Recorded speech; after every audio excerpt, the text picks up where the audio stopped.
Make sure you like, subscribe, and hit that bell icon.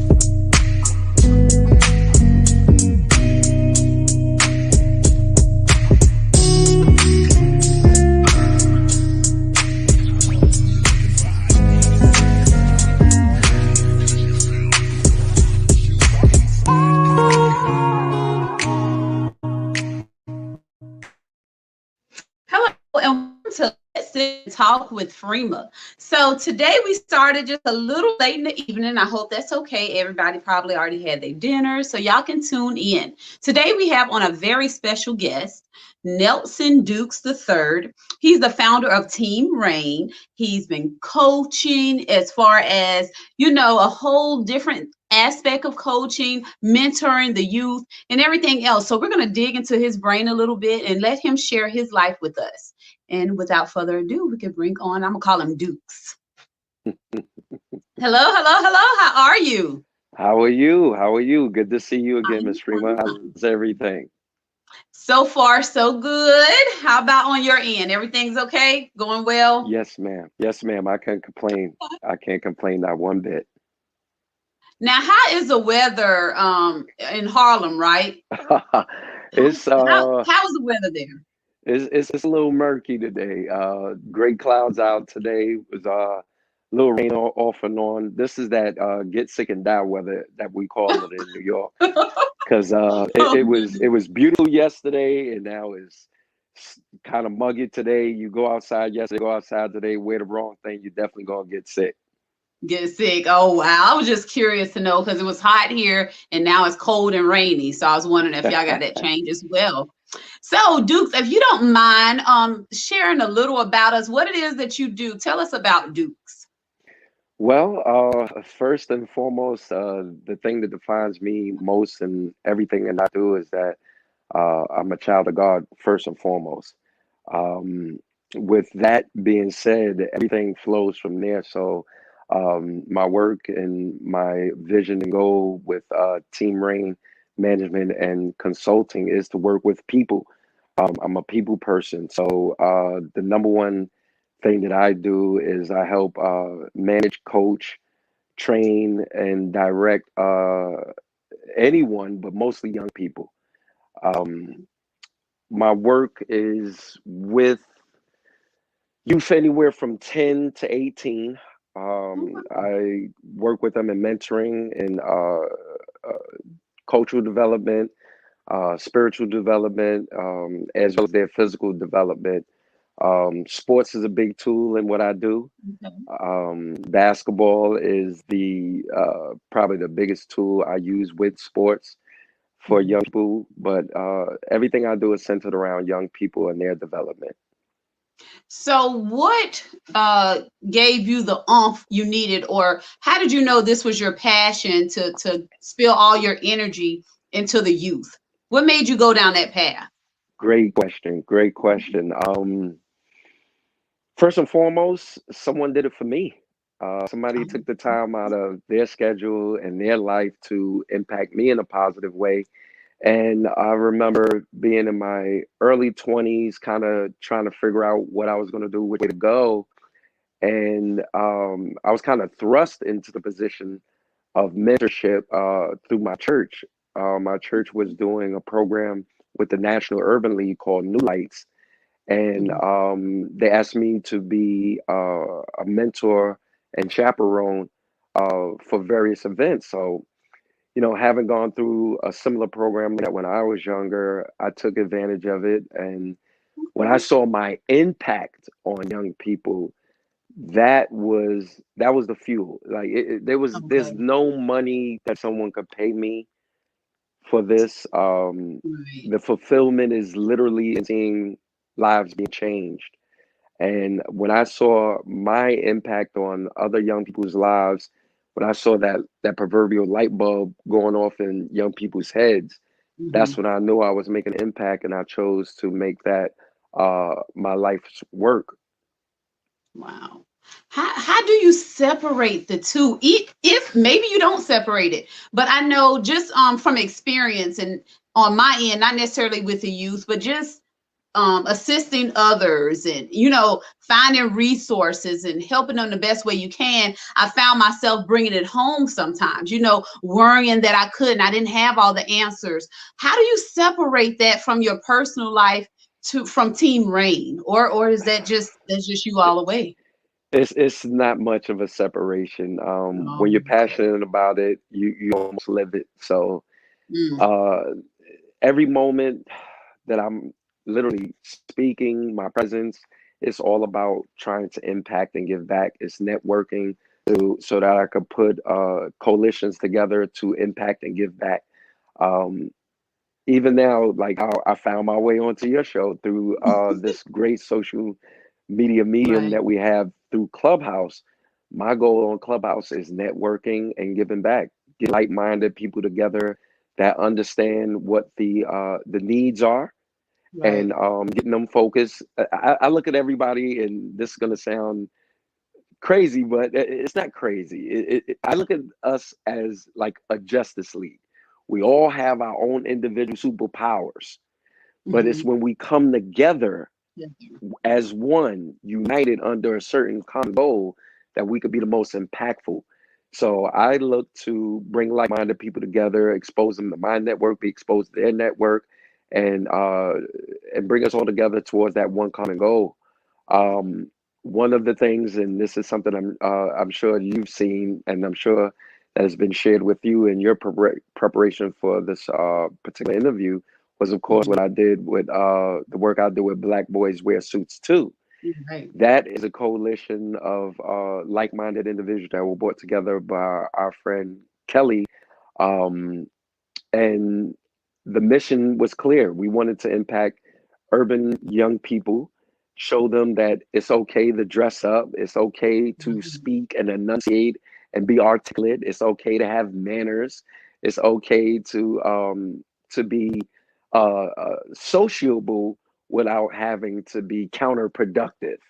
Right. Because what Right. we found is a lot of our young people know how to socialize, but a lot of that socialization leads to things that are counterproductive completely. Right. And what we're trying to show them through Black Boys Wear Suits Too is that, hey, you guys, we can all get together in a unit. We can all have like ideals, mindsets. We can all put our heads together towards common goals.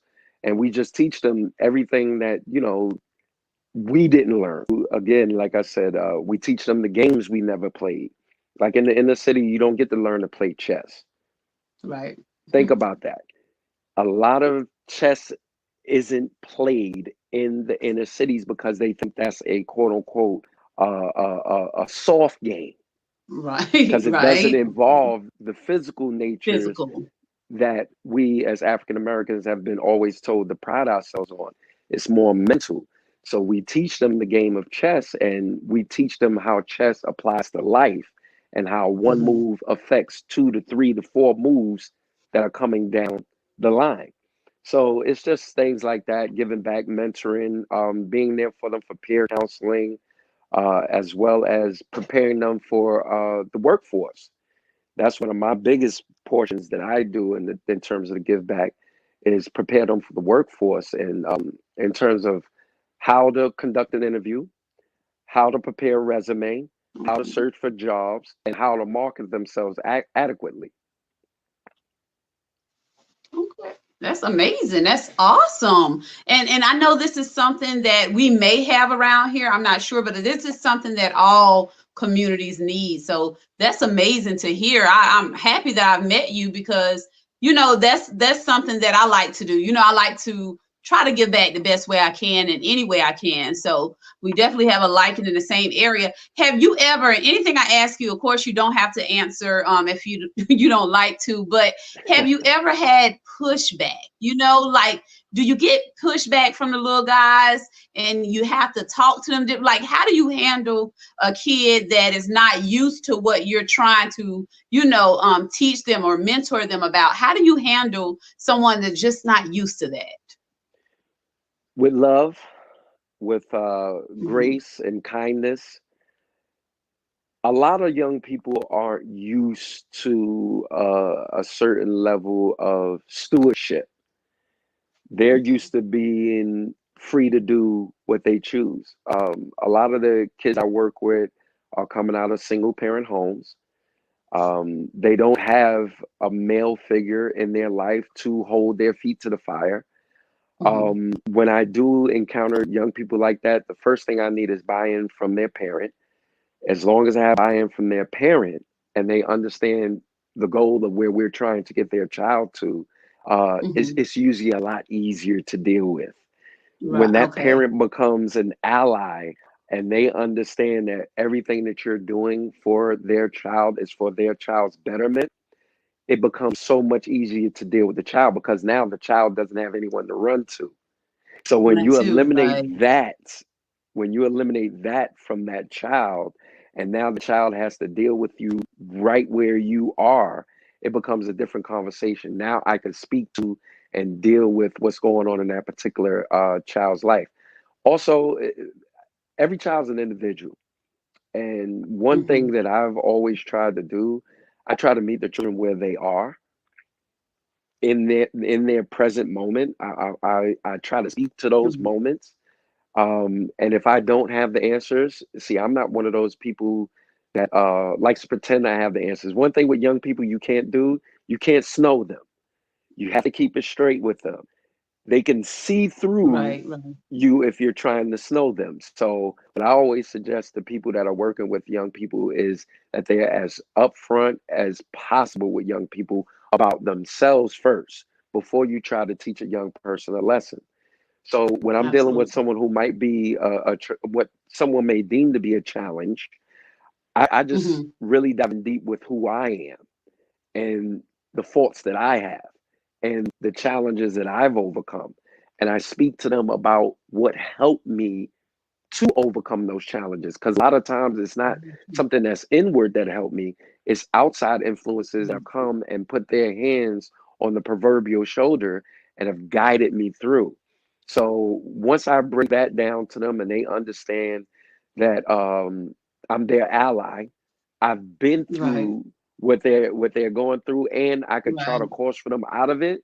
It becomes a much easier task than trying to just. There's Right. some people who just bump their heads against the walls trying to get young people to listen and everything, but they're just not using the right tactics. If he's not using it. Yeah, make yourself relatable, so they can say, oh, Absolutely. he's been there, whatever. How do, like, let's just say myself, using myself as an example, if I wanted to get out there and maybe just do, a replica of what you're doing with young ladies, how do you identify? How do you find the children? How do you go out there and start this up? Like, how do you get your first kid or that mom to buy in? But the key is relationships. The relationships are key. I've had a track record of dealing with young people for years. Hmm. Um, it's so much that goes unseen and unthanked, but your reputation still permeates. And Okay. people, even though they might not have come back and said, I appreciate what you've done, how they'll show their appreciation is recommend you to work with another young Word of person. mouth. So by having that sense of community, also my church, being very active in my church for over 30 years, I've gained a reputation within the religious community in my city, which has allowed Mhm. me to go to other churches and impart this wisdom on other people in other communities. Just get active. I mean, if you really want to impact young people, find a way to get active. I would suggest look in your own communities at first. Like I said, the church is a major part of my success. My old Okay. high school, a major part of my success. Mhm. And then word of mouth. I know a lot of, single parent mothers who I've interacted with them and their children, whether it's in the barber shop, whether it's in a sports setting, whether it's in a church setting, whether it's in a community setting. Mhm. And those mothers have said, hey, is there any way that you can involve my child? Sure, we'll find a way. We'll pick them up. We'll do something. Just being inclusive, having that open door policy where people can get in touch with you and being Mhm. available for them, that's the easiest way to get involved. There are people out there that want to do good, but then they just don't know how. They don't You don't know know who to how. turn to. I suggest to those people just take a one step. If you take one step, somebody else will see you and they'll join you and they'll help you make the second step and the third step and the fourth step. And it might not be something large like what we're doing with Black Boys Wear Suits too. It got national attention because a couple of pictures went viral. Essence picked Yeah, it up. seen Ooh, on Essence. Yeah. but that wasn't our intent. Yeah. When we Right. first set out to do it, we were doing something for our small community of young people. And it just happened to just spread. It just caught wildfire. You'll be surprised if you do something, a small event in town, just if you got like 3 4 organizers, but if Mhm. you put it out there, you hashtag properly, and it gets out into that social media sphere, it'll catch on. And then next thing you'll know, you'll have sponsors calling, you have people wanting to give you money and grants and help you to build on what you're already establishing on that small local level. But Wow. anyone who's listening, don't be disheartened. The work isn't easy. It's going to take a concerted effort and commitment from yourself. You're going to have people in your own circle who are going to look at you like you're foolish, why you wasting your time. But that work is the good work. It Right. doesn't pay. It's not something that's glamorous. But to see young people, to see them achieve, that has a reward that you can't measure. It's just a feeling that comes on you that you Okay. can't get with anything else. And I encourage anyone who has it in their heart, whether you think education is a stumbling block, where you think experience is a stumbling block, whatever it is, throw that out the window. Just go and participate. Just show Wow. up, show out, and the young people will see it and they'll continue to come.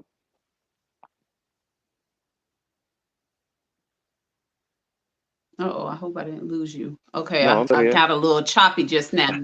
I'm still I here. appreciate you sharing that with us because I use myself as an example, but I do know there's individuals out there that want to start, giving back in certain kinds of way, want to help the youth, but like you said, they just don't know where to start. So, hey, take one step at a time, like you mentioned. Where'd you get the name Team Rain from? Where does that originate? How Ah, did you come up with great question. it? All right. So the concept of reigning, of course, is about ruling over a certain populace. A Mhm. monarch reigns over a certain populace.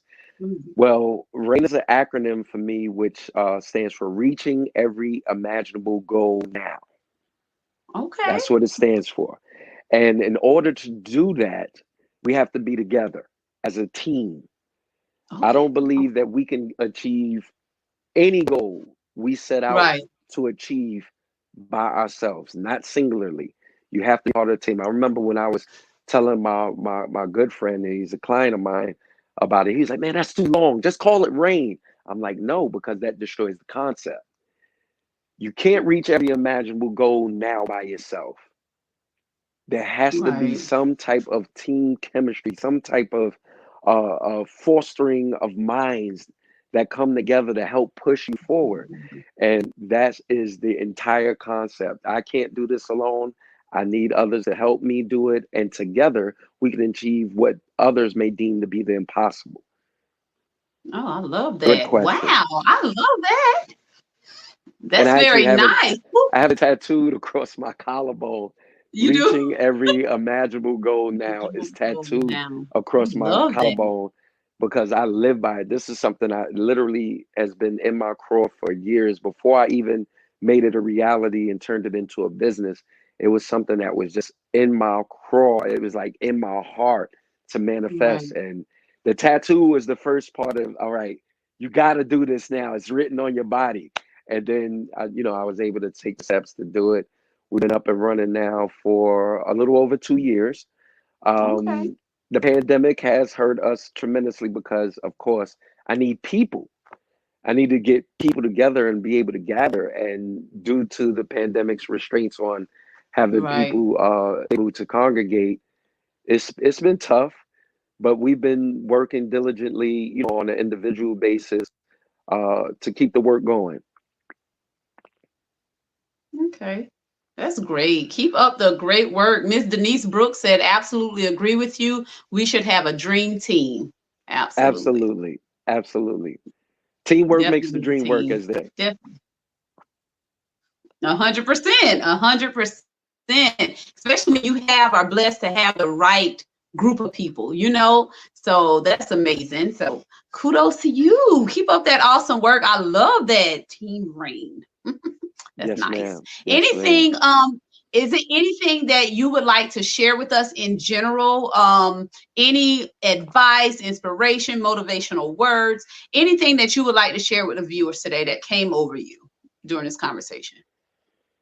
Well, I would encourage anyone who's listening to this conversation to do the work.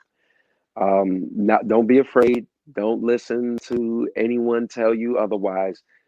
There is work that needs to be done. Do the Mm, work. You never know when you're doing the work either, because you could just be getting up every day, going to your job, working diligently in your profession, and there's someone watching you. There's some young mm, person who is being inspired by your walk. Pay attention to that. Have your ears and antennas open to seeing who it is that's watching you as you do what you do. And then if you see them, take them under your wing, nurture that relationship, answer questions for them. One thing about knowledge, it has to be passed on. And one thing I find in our right, communities, we like to be gatekeepers of knowledge. We don't want someone to know something over us. It's not a competition. Knowledge is knowledge for a reason. It has to spread.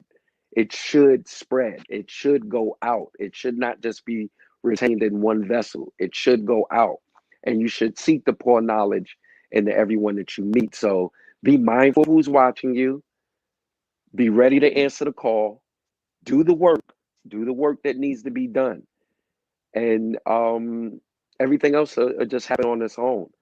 Uh, don't look to for any pats on the back. If you're doing it for that reason, you're doing it for the wrong reason. It's literally selfless work.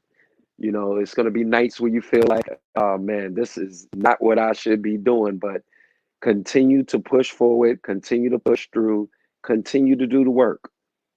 That's what I would want for those that are listening in and are experiencing this particular podcast. I would definitely want them to take that from this conversation.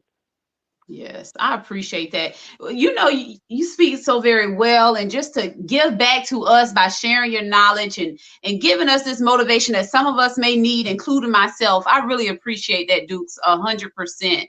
I don't want to take up Absolutely. too much more of your time. I appreciate you taking the time out of your day to even come over here and speak with us. So thank you so much for that. It has been my If we don't pleasure. have any other questions, is there anything else I'm sorry, you It said has something. been my pleasure. No, I was just saying it's been my Oh, pleasure to come and join you thank you. today. Okay, I really appreciate that. And as we always say on Let's Sip and Talk with Freema, thank you guys for tuning in and peace and love. Take care, everybody.